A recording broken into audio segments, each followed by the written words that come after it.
Hello everyone. Nepal में हाल ही में एक लॉकडाउन लागू हुआ एक इलाके के ऊपर। क्या ये लॉकडाउन कोविड से रिलेटेड है? बिल्कुल नहीं। क्या है ये लॉकडाउन, क्यों ये मुद्दा फैला, आइए जानते हैं। Welcome to Gyankosh. तो पहली बात, ये स्थिति हुई है एक दंगे की वजह से। एक राइट जैसी स्थिति उत्पन्न हो गई थी। कहाँ? तो नेपाल की एक जगह, नेपालगंज में। काफी नाम सुना सुना सा लग रहा है। तो नेपालगंज बिल्कुल इंडिया के बॉर्डर के पास एक इलाका है जहां पर हिंदू मुस्लिम्स के बीच में एक क्लैश हो गई, जिसकी वजह से वहां की सरकार ने एक पूरा लॉकडाउन इम्पोज कर दिया। तो असल में हुआ क्या और जगह क्या है? देखिए, ये बांके नाम का डिस्ट्रिक्ट है, इसमें नेपालगंज नाम की जगह है जो भारत के बॉर्डर के बिल्कुल पास है।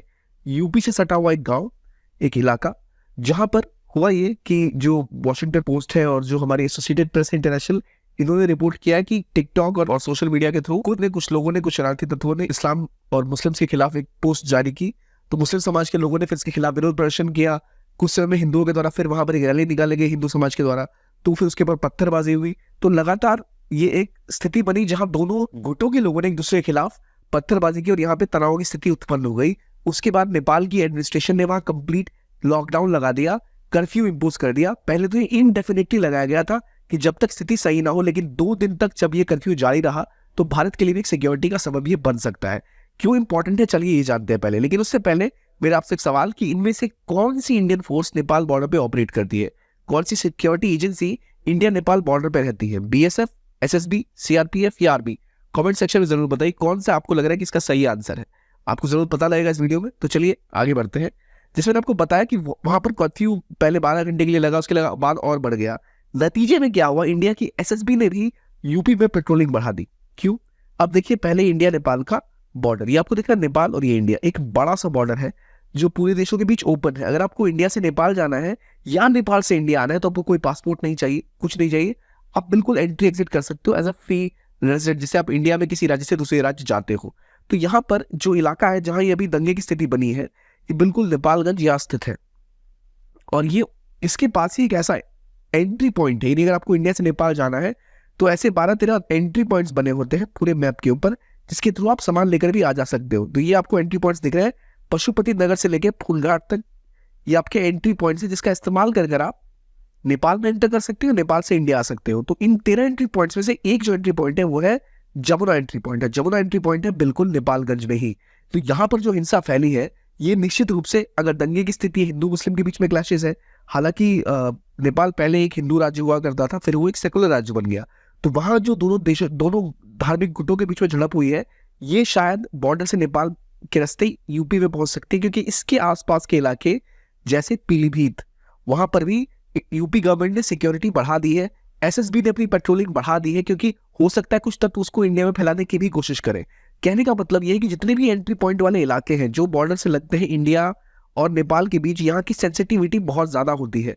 अगर कोई भी समस्या बॉर्डर के उस पार हो रही है और अगर वो धार्मिक कट्टरता वाली बात है या दंगे जैसी स्थिति है, तो इजीली वो बात आगे भी पहुंच सकती है। और क्योंकि ये एक एंट्री पॉइंट है जिससे पहले 10,000 से ज्यादा नेपाली लोग इंडिया में एंटर हुए थे और इंडिया से नेपाल गए थे। ड्यूरिंग कोविड भी काफी ज्यादा संख्या में लोग इस एंट्री पॉइंट, इस बॉर्डर की जगह का इस्तेमाल करते हैं आने जाने के लिए।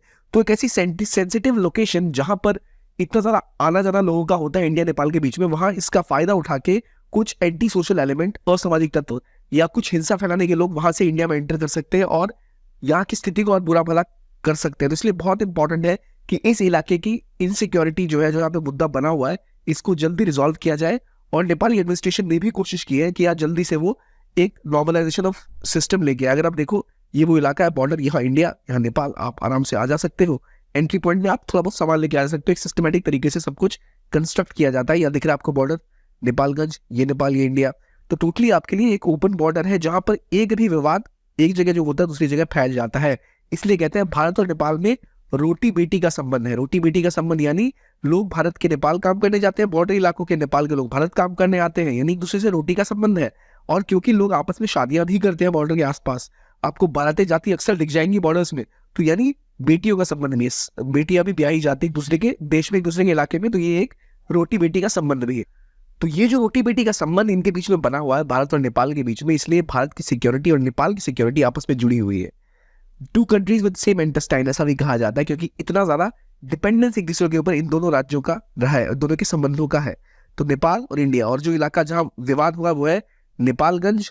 और नेपालगंज में जो मुद्दा हुआ उसको सॉल्व करने के लिए फिर वहां की जो एजेंसियां, उन्होंने एक ऑल पार्टी मीटिंग बनाई, रिलीजियस गुरुज को बुलाया, धर्म गुरुज को, और उन्होंने अपील की दोनों धर्मों के लोगों से कि वो शांति बनाए रखे और वहाँ की आम जनता से कि शांति बनाए रखे। वहाँ पे सोशल मीडिया को भी कुछ हद तक कंट्रोल करने की, रेगुलेट करने की कोशिश की गई है। तो अब जाकर वहाँ थोड़ी बहुत शांति की स्थिति बन रही है।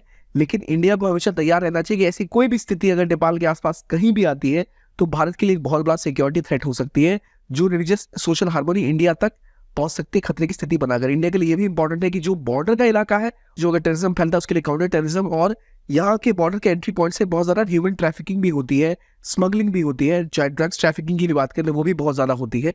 इसलिए बहुत ज्यादा जरूरी है कि भारत सतर्क रहे, और क्योंकि ओपन बॉर्डर है तो इन ट्रांजिट पॉइंट्स पर विशेष ध्यान रखें। तो ये थी बात नेपालगंज की, और कैसे वो भारत के लिए यहाँ जो दंगे हो रहे हैं शायद वो भारत में भी फैल सकते थे, ये एक्सटेंशन थी जिसको लेकर वहां थोड़ी बहुत नियंत्रण चीजों के ऊपर किया गया है, जो इंडिया के लिए एक अच्छी खबर है। ये था आपका आज का डिस्कशन ऑन नेपाल। देखने के लिए बहुत बहुत धन्यवाद। Keep on watching ज्ञानकोश।